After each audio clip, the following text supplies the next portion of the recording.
ഏറ്റവും സുന്ദരമായ സ്ഥലം, കാണാൻ അഴകുള്ള സ്ഥലം, ഏറ്റവും ഹൃദയഹാരിയായ കാലാവസ്ഥ. ഇന്നും തായിഫിന്റെ പേര് ഒരു സുഖവാസ കേന്ദ്രത്തിന്റെ പ്രശസ്തിയാണ്. അവിടെ തന്നെയാണ് ഏറ്റവും കഠിനമായ വേദനിപ്പിക്കുന്ന പെരുമാറ്റവും പ്രതികരണവുമുള്ളത്. അങ്ങോട്ട് കടന്നു ചെല്ലുകയാണ്. ഇന്നി റസൂലുള്ളാഹി ഇലൈക്കും, ഞാൻ നിങ്ങളിലേക്ക് നിയോഗിക്കപ്പെട്ട അല്ലാഹുവിന്റെ റസൂലാണ്. സല്ലല്ലാഹു അലൈഹി വസല്ലം. ബൈന യദയ്യ അദാബുൻ ശദീദ്, എന്റെ ക്ഷണം തിരസ്കരിച്ചാൽ കഠിനമായ ശിക്ഷയും കഠിനമായ പരീക്ഷണങ്ങളും നിങ്ങൾക്ക് സഹിക്കേണ്ടി വരും. അതുകൊണ്ട് എന്റെ വാക്ക് കേൾക്കണേ, ഞാൻ നിങ്ങളിലേക്ക് നിയുക്തനായ ദൈവദൂതനാണ്. ഒരാൾ വന്നുകൊണ്ട് പറയുകയാണ്, ആദ്യത്തെ പ്രതികരണം, നിന്നെയല്ലാതെ ദൈവദൂതനാക്കാൻ വേറെ ആരെയും കിട്ടിയില്ലയോ ഈ ദൈവത്തിന്? ഉയർന്ന ഗോത്രത്തിൽപ്പെട്ടവരല്ലേ ദൈവദൂതനാകേണ്ടത്? നിനക്കെന്ത് യോഗ്യത?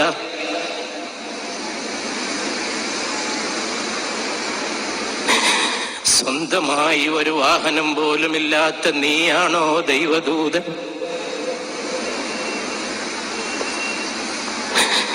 ലോകം മുഴുവൻ ഇന്ന് പരിശുദ്ധ നബിയെ വാഴ്ത്തുകയാണ് സല്ലല്ലാഹു അലൈഹി വസല്ലം. മുസ്ലിം എന്ന അമുസ്ലിം എന്ന ഭേദമില്ലാതെ, ഒരു ഭേദവുമില്ലാതെ, നാനാ പ്രത്യയശാസ്ത്രത്തിലെ പ്രതിനിധികൾ, നാനാ നേതാക്കന്മാർ.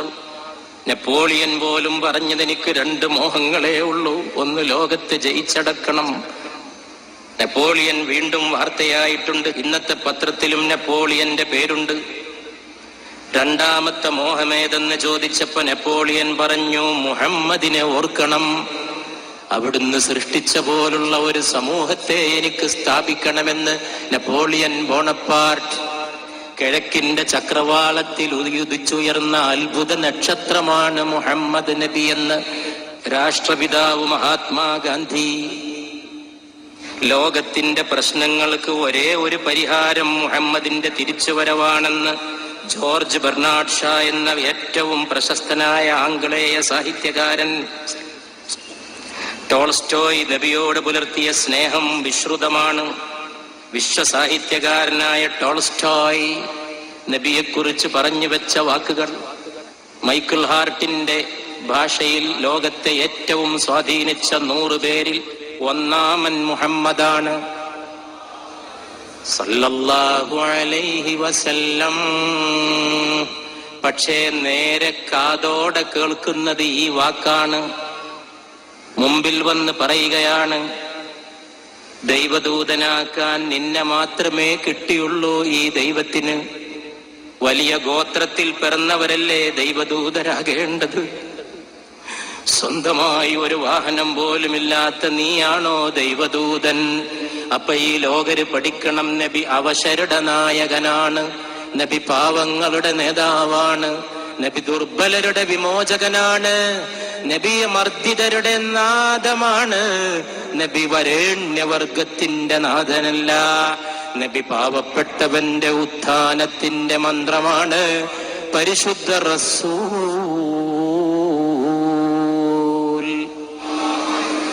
അതുകൊണ്ടാണ് അയാൾക്ക് അങ്ങനെ പറയാൻ തോന്നിയത്.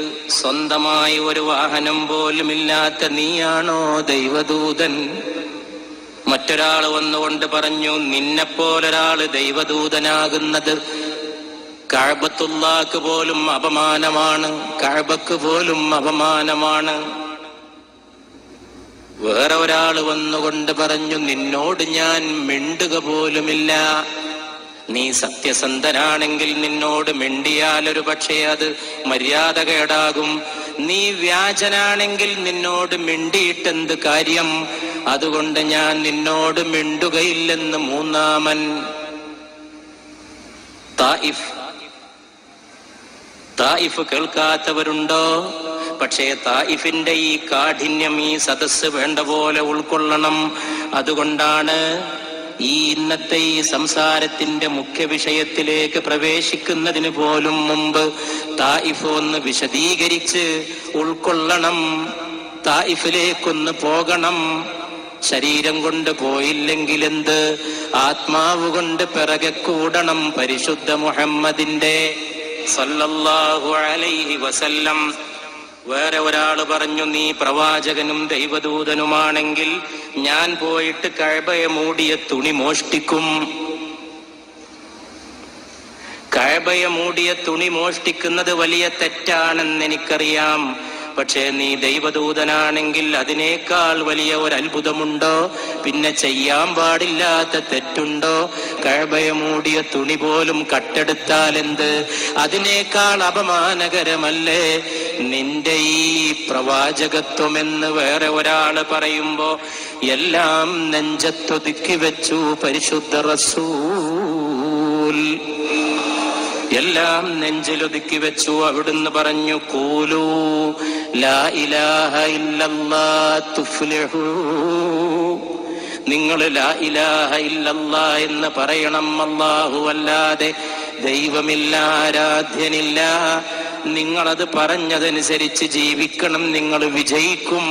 ഖൂലൂ ലാ ഇലാഹ ഇല്ലല്ലാഹ് തുഫ്ലിഹൂ, നിങ്ങൾ വിജയം വരിക്കുമെന്ന് പരിശുദ്ധ നബി കേണ് പറയുമ്പോ അവര് കൂടുതൽ കാഠിന്യത്തിലേക്ക് പോയി. കൂക്ക് വിളിക്കാനും പരിഹസിക്കാനും ആളെ വിട്ടു.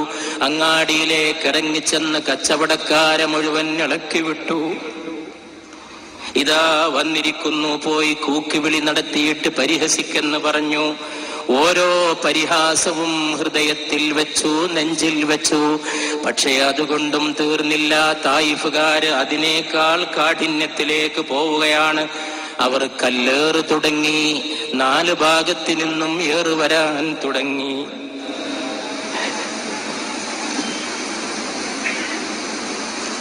പിള്ളേര് കൂക്കി വിളിക്കാനും 4 ഭാഗത്തു നിന്നും ഏറ് വരാനും തുടങ്ങി.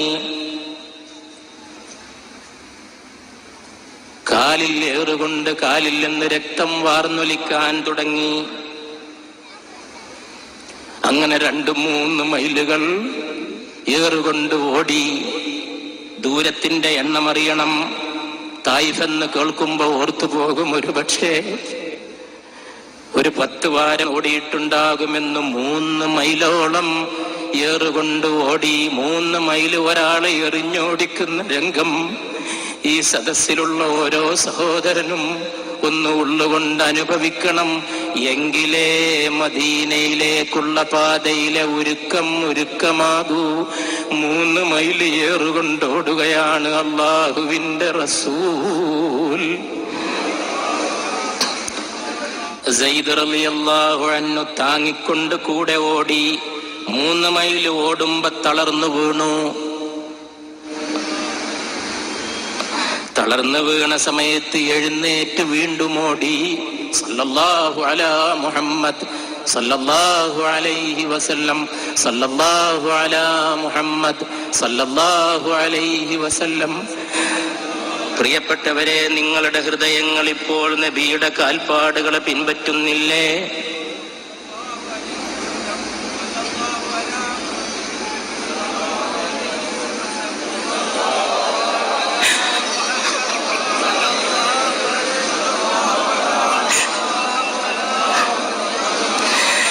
എഴുന്നേറ്റ് വീണ്ടും ഓടുമ്പോ, അധിക്ഷേപം തുടരുമ്പോ ബോധം കെട്ട് വീണുപോയി. ബോധം കെട്ട നേരത്ത് സയ്യിദ് റളിയല്ലാഹു അൻഹു ചുമലിലേറ്റി. നുബുവത്തിന്റെ ഭാരത്തെ ചുമലിലേറ്റാൻ ലോകത്ത് 3 ആളുകൾക്കേ ഭാഗ്യമുണ്ടായിട്ടുള്ളൂ. ഒന്ന് അബൂബക്കർ സിദ്ദീഖ് ഹിജ്റ പോകുമ്പോ, 2 തൽഹത്ത് ഇബ്നു ഉബൈദില്ലാഹ് ഉഹുദിന്റെ പരീക്ഷണ വേളയിൽ. 3ാമത്തെ ഭാഗ്യമിതാ സയ്യിദിനാണ്. തായിഫിന്റെ തെരുവിലൂടെ തോളിലേറ്റി. ഉഹുദിൽ തോളിലേറ്റിയത് തൽഹത്താണ്. നോക്കണം, തോളിലേക്ക് തൽഹ അങ്ങ് എടുത്തു വെക്കുമ്പോ നബി പറയുകയാണ്, ജിബ്രീൽ നിങ്ങൾക്ക് സലാം പറയുന്നു എന്റെ പ്രിയപ്പെട്ട തൽഹ. തൽഹ ആ ഒരൊറ്റ പ്രവൃത്തി കൊണ്ട് സ്വർഗം കൊണ്ട് സന്തോഷ വൃത്താന്തം അറിയിക്കപ്പെട്ട 10 പേരിൽ ഇടം നേടി. തൽഹത്തും വസുബൈറുൻ സഅദും വസഈദുൻ. പരിശുദ്ധ നബിയുടെ പരിശുദ്ധ ദേഹം ചുമലിലേറ്റി സയ്യിദ് റളിയല്ലാഹു അൻഹു നടന്നു പോകുകയാണ്. മക്കയിലെ നേതാവായ റബീഅയുടെ മക്കളായ ഉത്ബത്തിന്റെയും ശൈബത്തിന്റെയും ഏറ്റവും വലിയ എതിർപ്പും ശത്രുതയും കാണിച്ച അവരുടെ തോട്ടത്തിലെത്തി അവിടെ തന്നെ ഇരുന്നു. സയ്യിദ് റളിയല്ലാഹു അൻഹു കാലിലെ മുറിവുകൾ ഒന്നൊന്നായിട്ട് തുടച്ച് മുറിവുകൾ ആശ്വസിപ്പിക്കാൻ തുടങ്ങുമ്പോ ഉത്ബത്ത് നോക്കി നിൽക്കുകയാണ്. റബീഅയുടെ മകനായ ഉത്ബത്ത്, ഏറ്റവും വലിയ കൂക്കി വിളിക്കാൻ നേതൃത്വം കൊടുത്തവൻ തന്നെ തന്റെ ദാസന്റെ കയ്യിൽ ഏതാനും മുന്തിരിങ്ങ കൊടുത്തയക്കുകയാണ് പരിശുദ്ധ റസൂലിന്റെ അടുക്കലേക്ക് സല്ലല്ലാഹു അലൈഹി വസല്ലം. കാലം നടുങ്ങിപ്പോവുകയാണ്, പ്രപഞ്ചം തരിച്ചു പോവുകയാണ്. ഏ മനുഷ്യവർഗമേ, നീ ചെയ്ത ഏറ്റവും വലിയ പാപം ഈ രക്തം നീ മണ്ണിൽ വീഴ്ത്തി എന്നതാണ്. മനുഷ്യവർഗം അതിന്റെ ചരിത്രത്തിൽ ചെയ്ത ഏറ്റവും വലിയ തെറ്റ് ദൈവദൂതരുടെ രക്തം മണ്ണിൽ വീഴ്ത്തിയതാണ്. സല്ലല്ലാഹു അലാ മുഹമ്മദ് സല്ലല്ലാഹു അലൈഹി വസല്ലം. എല്ലാ പ്രവാചകന്മാരോടും ഇബ്രാഹിം നബിയെ അഗ്നികുണ്ഡത്തിലേക്ക്, ഈസാ നബിക്ക് കടുത്ത പരീക്ഷണങ്ങൾ, മൂസക്കെതിരെ ഫറവോന്റെ ഗൂഢതന്ത്രങ്ങൾ, നൂഹിനെതിരെ പരിഹാസ പരിശ്രമങ്ങൾ.